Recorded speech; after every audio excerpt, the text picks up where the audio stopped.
عارف رومی رحمۃ اللہ علیہ فرماتے ایک بادشاہ بڑا کنجوس تھا، مالدار تھا پر سخاوت کرنا نہیں آتی تھی، بڑا سخت کنجوس تھا، تو اب وہ کسی کو دیتا نہیں تھا، تو ظاہر ہے سوسائٹی کے اندر، معاشرے کے اندر ماحول بن گیا کہ بڑا کنجوس آدمی ہے بھائی، کسی کو کچھ نہیں دیتا۔ تو اپنے اوپر سے نا وہ چیز دور کرنے کے لیے اس نے ایک منصوبہ بنایا، کہنے لگا میں ایک ایسا سخت سوال پوچھوں گا جس کو جواب آئے گا نا اسے میں پھر کچھ نہ کچھ دوں گا۔ اب مزاج چونکہ کنجوسی کا ہے، دینا تو چاہتا نہیں، تو سوال وہ ڈھونڈ کے لایا جس کا جواب کسی کے پاس نہ ہو۔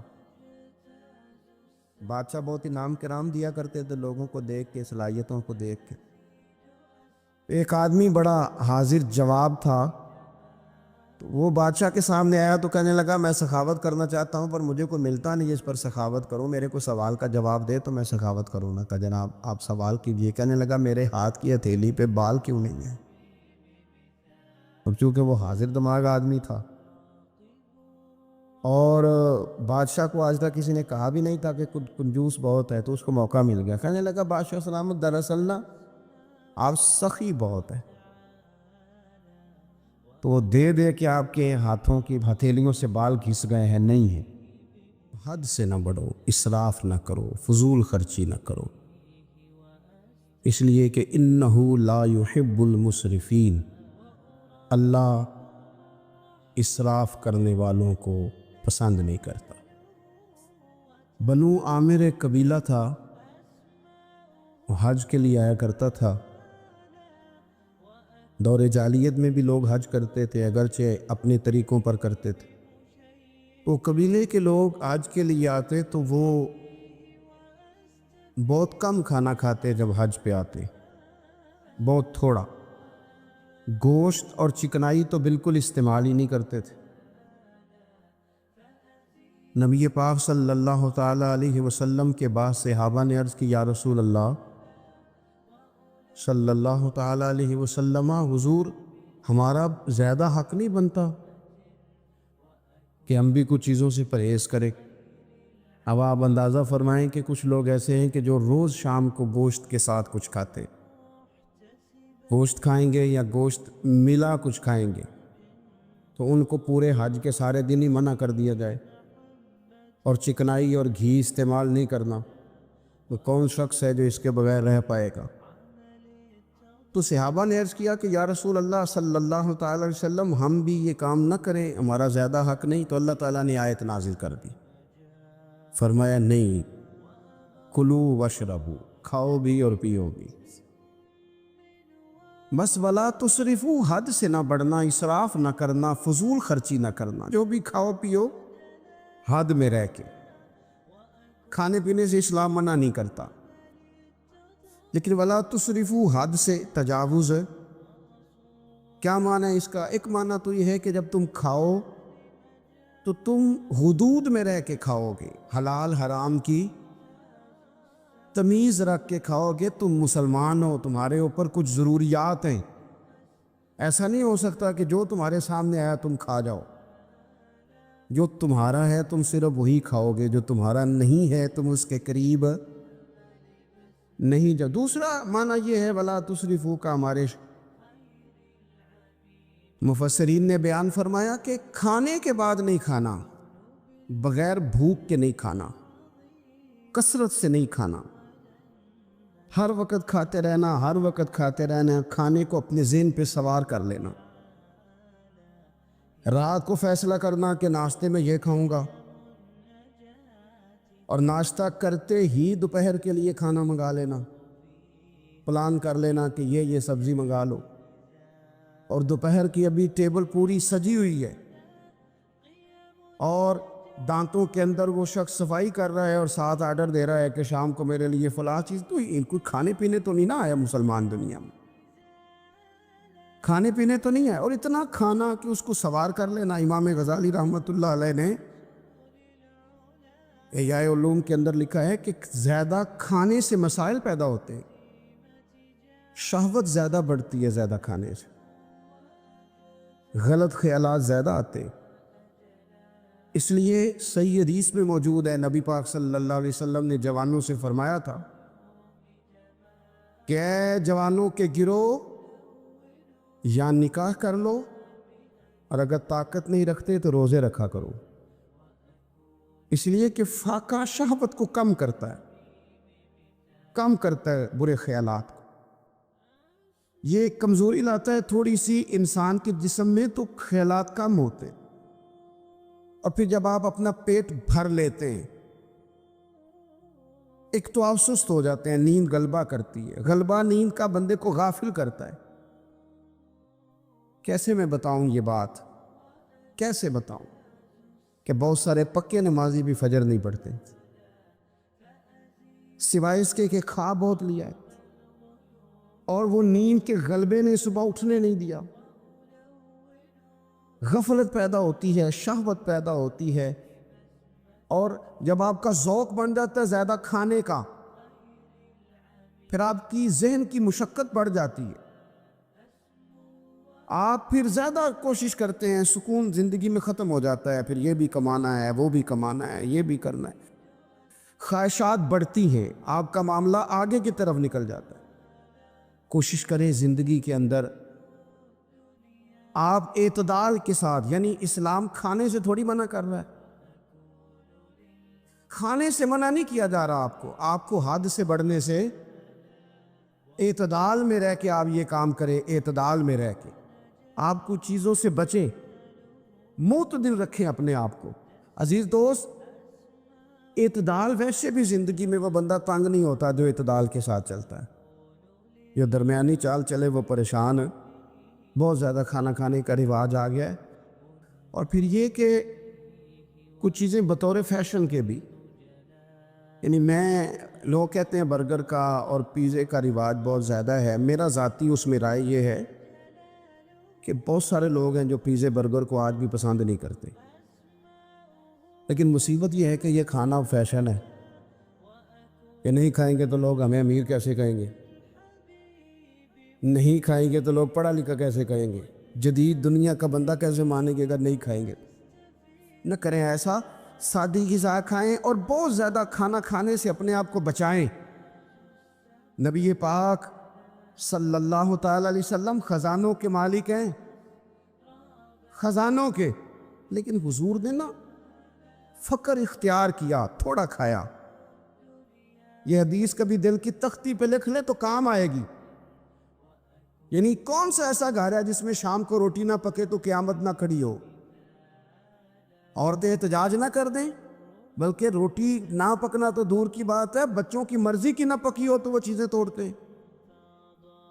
لیکن قربان جائیں، ادھر دیکھو نا، کچھ ہمارے اوپر ہمارے دین کی بھی تو ذمہ داریاں ہیں نا، ہم نبی پاک سے محبت کرنے والے ہیں، کچھ سرور کائنات کی غلامی کے بھی تو قرض ہے نا ہمارے ذمہ۔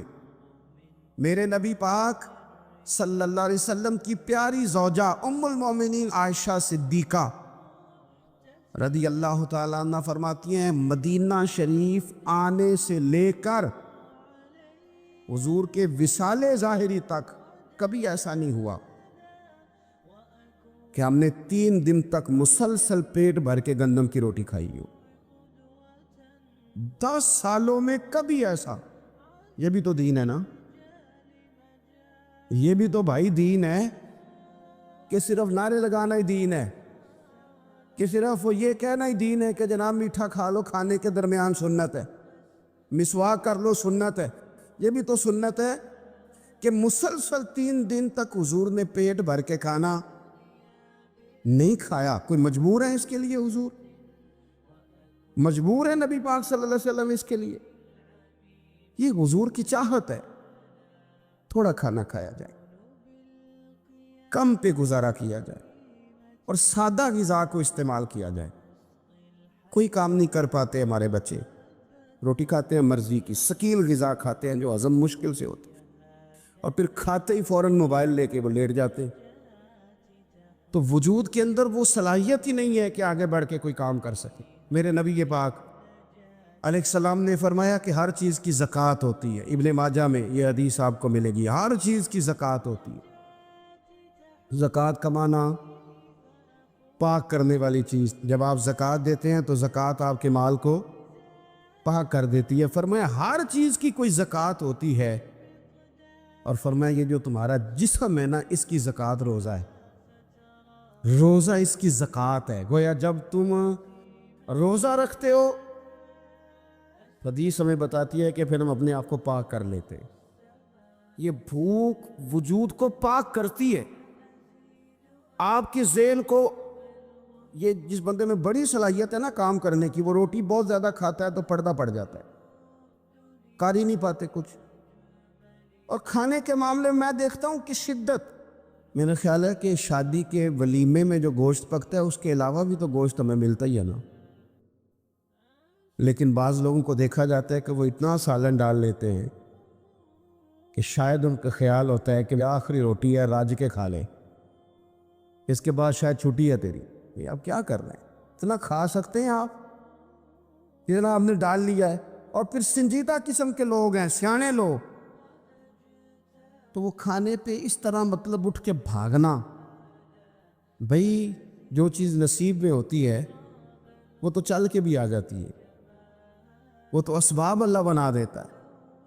لیکن اپنی طبیعت کا ماحول یہ بنا لینا کہ کھانا ہی کھانا ہے، اور کھانے کے معاملے میں شکایتیں کرنا کہ مجھے جناب دیکھو فلاں آدمی کے میں گھر گیا تھا تو بوٹیاں کس طرح کی دے گیا.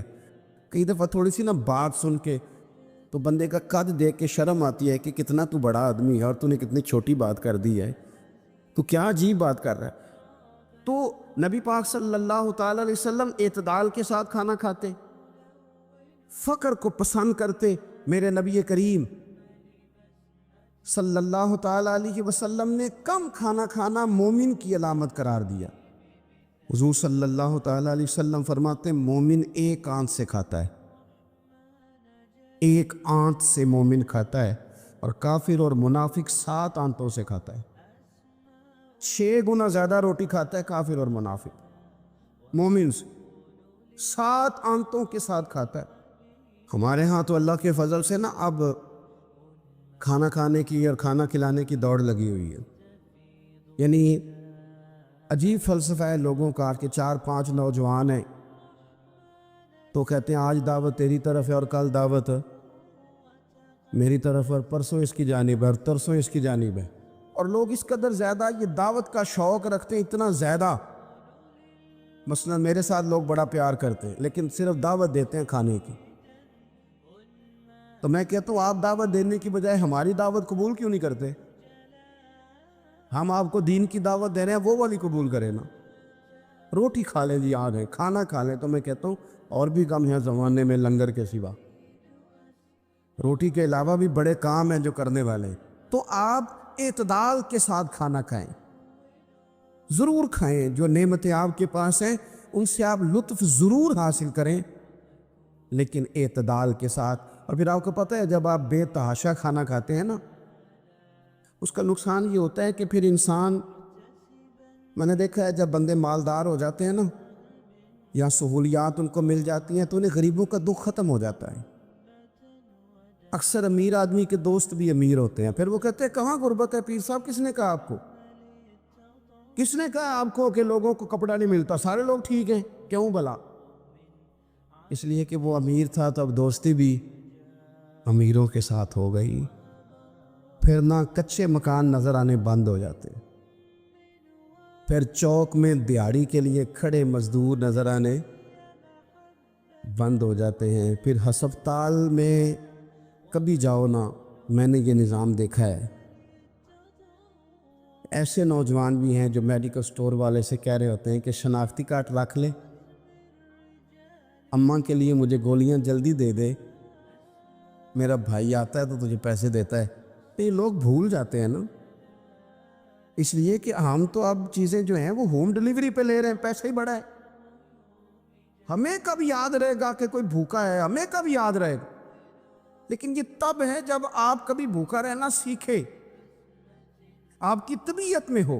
میرے رسول پاک علیہ السلام نے فقر اختیار کیا تاکہ پتہ چلے غریب کی بھوک کی تکلیف کیا. دیکھو اگر تمہارے ماں باپ تم پر ظلم بھی کریں تو تم نے پھر بھی نیکی کرنی ہے. تمہارے رویے سے خیر ہی پھوٹنی چاہیے، تمہارے لب و لہجے سے ان کے لیے ہمیشہ خوبصورت رائے کا اظہار ہی ہونا چاہیے، تمہارے بازو ان کے لیے ہمیشہ کھلے رہنے چاہیے، اور تمہیں ان کے معاملے میں ہمیشہ اپنے رب کو جواب دینے کا تصور قائم رکھنا چاہیے، تمہارے اندر کہیں کمزوری نہ آئے۔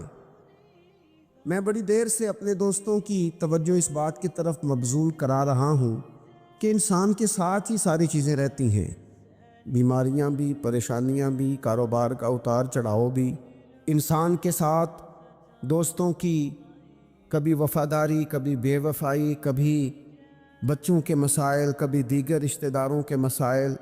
اسے حکم یہ دیا گیا ہے، اسے سمجھایا یہ گیا ہے کہ وہ کسی ایک چیز میں الجھ کر باقی چیزوں کو بھولنا نہ شروع کر دے، کسی ایک پریشانی، ایک آزمائش کی وجہ سے اپنی زندگی کے سارے معاملات کو داؤ پہ لگانا نہ شروع کر دے، بلکہ وہ اپنے دل کو، اپنے سینے کو، اپنی طبیعت کو کشادہ رکھے۔ یہی معاملہ ماں باپ کے تعلق سے ہوتا ہے۔ ہم نہ ذرا دیگر کاموں میں بعض اوقات اس طرح کا الجھتے ہیں کہ اپنی اس اہم ذمہ داری سے ہم نظریں ہٹا لیتے ہیں۔ میرے نبی اکرم صلی اللہ تعالی علیہ وسلم سے ایک شخص نے یہ عرض کیا تھا کہ یا رسول اللہ صلی اللہ تعالی علیہ وسلم، میں نے نہ تیز دھوپ میں جلتی اور تپتی ہوئی زمین پر کئی میل کا سفر اپنی ماں کو اٹھا کے اس طرح کیا ہے کہ میرے پیروں میں جوتے نہیں تھے۔ اس پوری بات کو پھر سے آپ سمجھے بھلا میں نے کیا کہا۔ یعنی گرم زمین پر گرمیوں میں چلنا ایک انتہائی مشکل کام ہے، اور پھر گرمی اگر عرب شریف کی ہو اور صحرائی علاقہ ہو، اور پھر آپ نے ایک شخص کو بھی کندھوں پر اٹھایا ہوا ہو۔ یا رسول اللہ صلی اللہ تعالی علیہ وسلم، گرم موسم میں گرم ریت پر ننگے پاؤں ماں کو اٹھا کر میں نے میلوں کا سفر کیا ہے۔ خدا را میری بات کو تقریر نہ سمجھنا، یہ ایک غلام نے اپنے نبی سے سوال کیا ہے۔ اس سوال کی لذت کو محسوس کریں اور پھر جواب کا حسن ملاحظہ کریں۔ عرض کی حضور، پڑھا میں نے سنا ہے کہ ماں باپ کی خدمت کا حق ادا کرنا چاہیے، تو وہ میں کوئی حق ادا کر سکا ہوں، کوئی خدمت کر سکا ہوں؟ اس نے کہا میں نے میلوں ننگے پاؤں تپتی زمین پر صحرا میں سفر کیا ہے۔ تو محبوب کریم نے بھی اسے سبق یاد کرایا۔ اس نے اپنی طرف سے خدمت بتائی تھی تو حضور نے ماں کی شفقت بتائی۔ فرمایا جب تو پیدا ہوا تھا تو تیری ماں کو درد کے جھٹکے آئے تھے، وہ جو جھٹکے آئے تھے نا، ان جھٹکوں میں سے اب ایک جھٹکے کا بھی تو حق ادا نہیں کر سکا۔ وہ جو درد کے جھٹکے تھے، وہ جو تکلیف تھی، کتنی مائیں دوران زچ کی دنیا سے چلی جاتی ہیں۔ وہ بیٹا پیدا کر گئی، خود رخصت ہو گئی، وہ جان پر کھیل گئی، لیکن اسے زندگی دنیا میں چھوڑ گئی۔ لیکن کیا کبھی ایسا ہوا ہے کہ کسی ماں نے کہیں کھڑے ہو کے کہا ہو کہ اوہو میں نے بڑا کام کیا ہے، میں نے بڑی خدمت کی ہے، میں نے یہ کیا ہے، میں نے یہ اعزاز دیا ہے، لیکن بچے تھوڑا سا کر کے نا، آپ نے ناراض نہیں ہونا، میں نے اپنے کانوں سے یہ باتیں سنی ہیں کہ جی الحمدللہ میں نے ابا جی کو حج کرایا ہے، شکر ہے اللہ کا جی، ابا جی میرے پاس ہی تھے جی، باقی بھائیوں کے پاس نہیں تھے۔ تو ابا جی کس کے تھے؟ پڑوسی نے حج کرانا تھا، آپ کے پاس تھے نا، تو آپ کے والد ہی تھے نا۔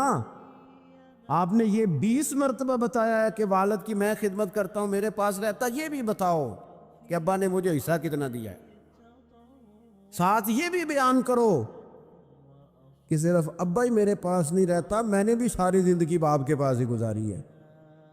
اس نے بھی کبھی کہا تھا چاروں میرے پاس ہوتے ہیں، پانچوں میں نے رکھے ہوئے ہیں۔ کیا مذاق ہے، کتنی چھوٹی سوچ ہے۔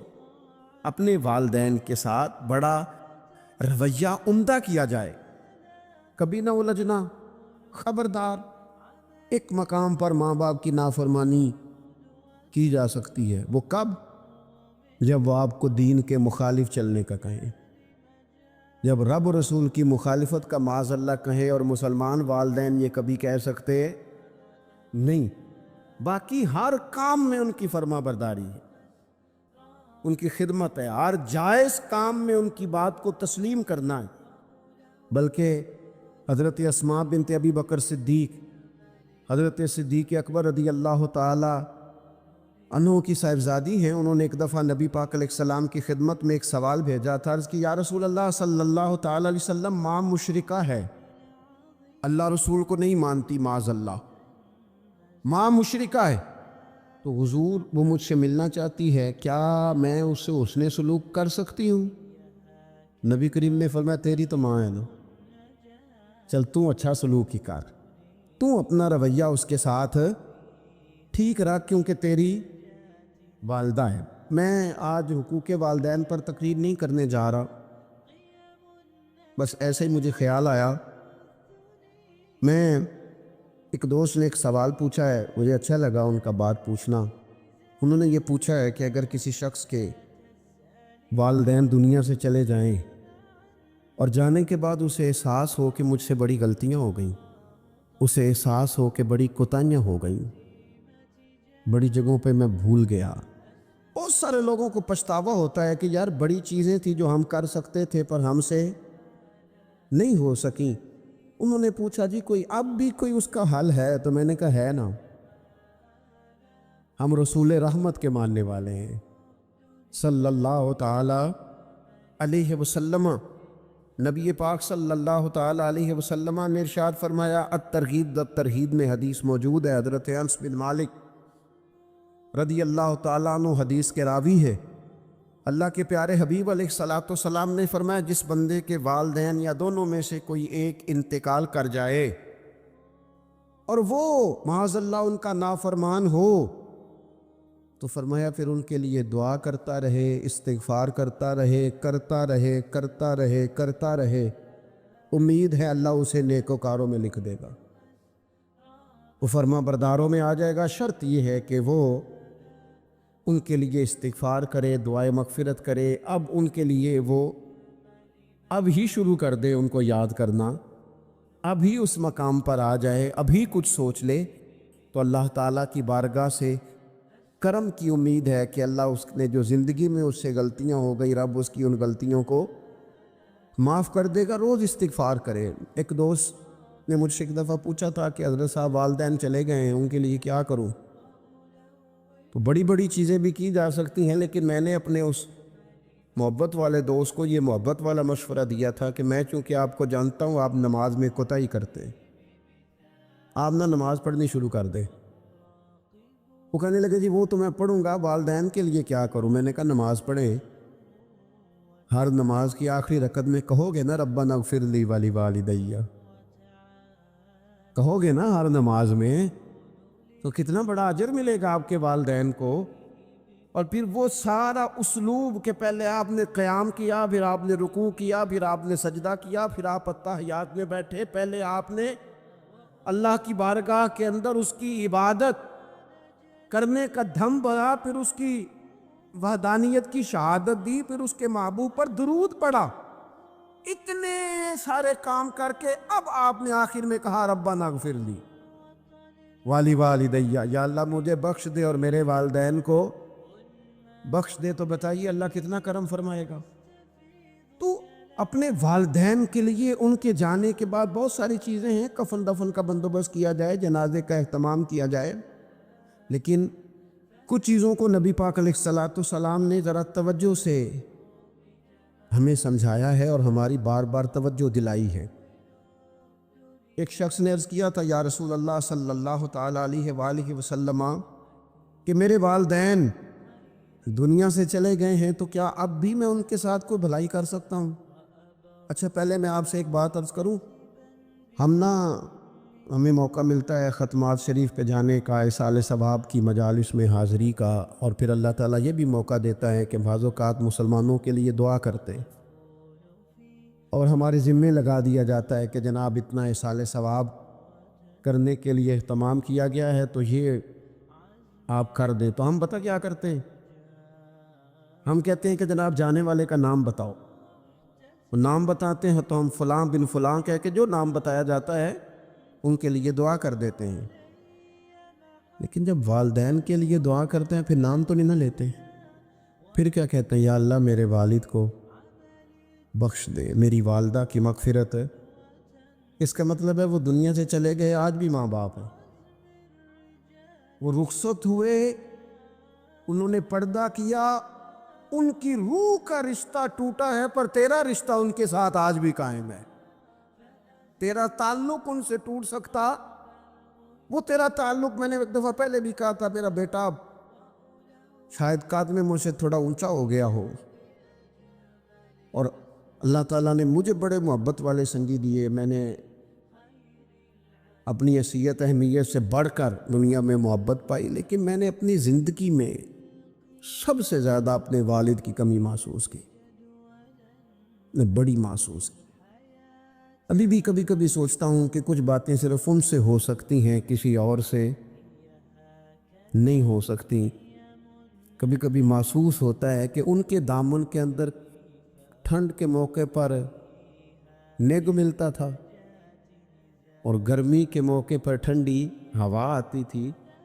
یہ خاص انہی لوگوں کا وطیرہ، یہ انہی کا خاصہ ہے۔ پتہ نہیں اللہ نے کس طرح ان لوگوں کو بنایا ہے اور کس طرح کا یہ رشتہ بنایا۔ تو نبی اکرم صلی اللہ تعالیٰ علیہ وسلم کی خدمت عالی مرتبت میں عرض کیا، صحابی نے، سنن ابو داؤد شریف میں حدیث ہے، عرض کی یا رسول اللہ صلی اللہ تعالیٰ علیہ وسلم، میرے والدین چلے گئے تو کیا میں ان کے جانے کے بعد بھی ان کے لیے کچھ کر سکتا ہوں؟ تو نبی پاک نے 5 باتیں ارشاد فرمائیں۔ فرمایا ہاں، ایک تو ان کے لیے دعا مانگا کر، دوسرا اللہ کے محبوب نے فرمایا ان کے لیے استغفار کیا کر، تیسرا رسول کریم علیہ السلام نے فرمایا اگر انہوں نے کسی سے کوئی وعدہ کیا تھا تو اسے پورا کر دے، اگر تجھ سے ہو سکے، اور رسول کریم علیہ السلام نے فرمایا اگر ہو سکے تو ان کی طرف سے صلہ رحمی بھی کر، یعنی ان کے رشتہ داروں سے اچھا سلوک کر، اپنے چچاؤں کے ساتھ تو نیکی کر، اور اگر تیری والدہ کی طرف سے تو نیکی کرنا چاہے تو اپنے ماموں کے ساتھ، خالاؤں کے ساتھ تو اچھا سلوک کر۔ اور پھر 5ویں نمبر پر محبوب نے فرمایا اپنے والد کے دوستوں کی تعظیم کر، ان کے لیے تیرے دل میں اچھے جذبات ہو تو اکرام کر دوستوں کا۔ اور والد کے دوستوں کے اکرام کا تو اتنا بڑا درجہ ہے کہ حضرت ابو بردہ رضی اللہ تعالیٰ عنہ تشریف لائے مدینہ طیبہ میں۔ حضرت ابو بردہ مدینہ طیبہ میں تشریف لائے تو حضرت عبداللہ ابن عمر رضی اللہ تعالیٰ عنہ ان سے ملنے پہنچ گئے فٹافٹی۔ مصروف آدمی تھے حضرت عبداللہ ابن عمر، بہت بڑے مفتی تھے، لوگ ہر وقت مسائل پوچھتے تھے، حج کے سب سے زیادہ مسائل انہی کو آتے تھے، اور صحابہ میں ایک بہت بڑا مقام رکھتے تھے۔ حضرت عبداللہ ابن عمر فوراً حضرت ابو بردہ رضی اللہ تعالیٰ عنہ سے ملاقات کے لیے پہنچے، اور پہنچتے ہی فرمانے لگے آپ کو پتہ ہے میں آپ سے کیوں ملنے آیا ہوں؟ حضرت ابو بردہ کہنے لگے میں تو خود بڑا حیران ہوں کہ آپ ایک مصروف آدمی اور آپ ٹائم نکال کر کے میرے پاس تشریف لائے۔ فرمانے لگے اس لیے آیا ہوں کہ میرے والد آپ کے والد کے دوست تھے، حضرت فاروق اعظم کے دوست تھے آپ کے والد، اور یہ صحیح ابن حبان میں یہ لفظ موجود ہے۔ حضرت سیدنا عبداللہ ابن عمر رضی اللہ تعالیٰ عنہ فرمانے لگے نبی پاک علیہ السلام نے فرمایا ہے کہ جو اپنے والد کی قبر میں ان سے اچھا سلوک کرنا چاہے وہ والد کے دوستوں کے ساتھ اچھا سلوک کرے، وہ اس رویے کو، اس محبت کو قائم کرے، اس چیز پر خاص اہتمام کرے، خاص ذوق دے۔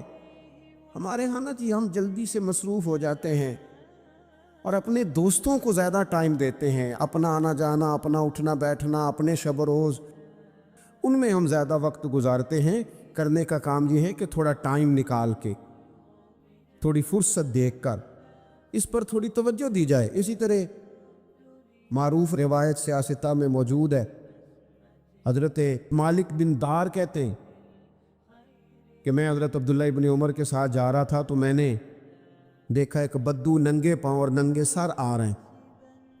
حضرت عبداللہ ابن عمر نے فٹافٹ انہیں اپنی سواری بھی دے دی، سیاستہ سے حدیث عرض کر رہا ہوں، سواری بھی دے دی اور پگڑی بھی دے دی۔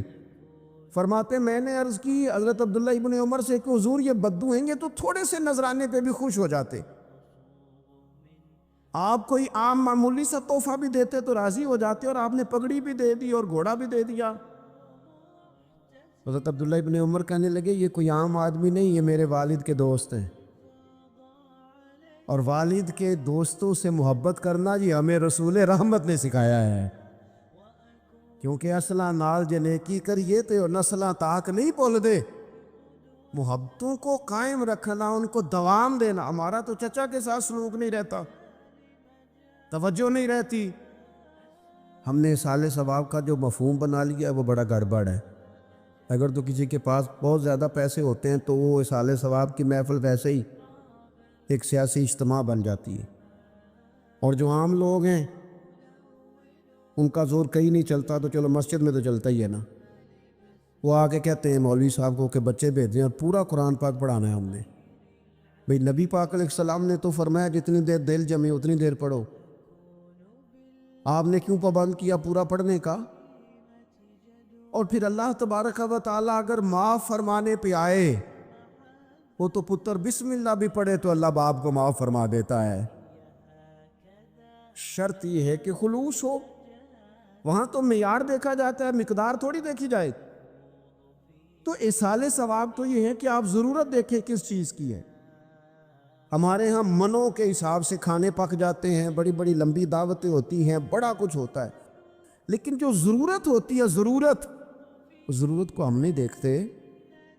اگر آپ کوئی اور کام ضرورت کا کرا دیں نا، کروڑوں روپے آپ نے لگا دیا ختمات پہ اور فلاں پہ، اور جس قبرستان میں آپ نے والد کو دفن کیا اس میں تو غریبوں کے لیے مزید جگہ ہی نہیں دفن کرنے کی، تو یہ اچھا اصالِ ثواب نہیں تھا کہ قبرستان کی جگہ بڑھائی جاتی؟ یہ اچھا اصالِ ثواب نہیں تھا کہ مسجد کا ماحول دیکھا جاتا، علاقے کے غرباء پر نظر کی جاتی؟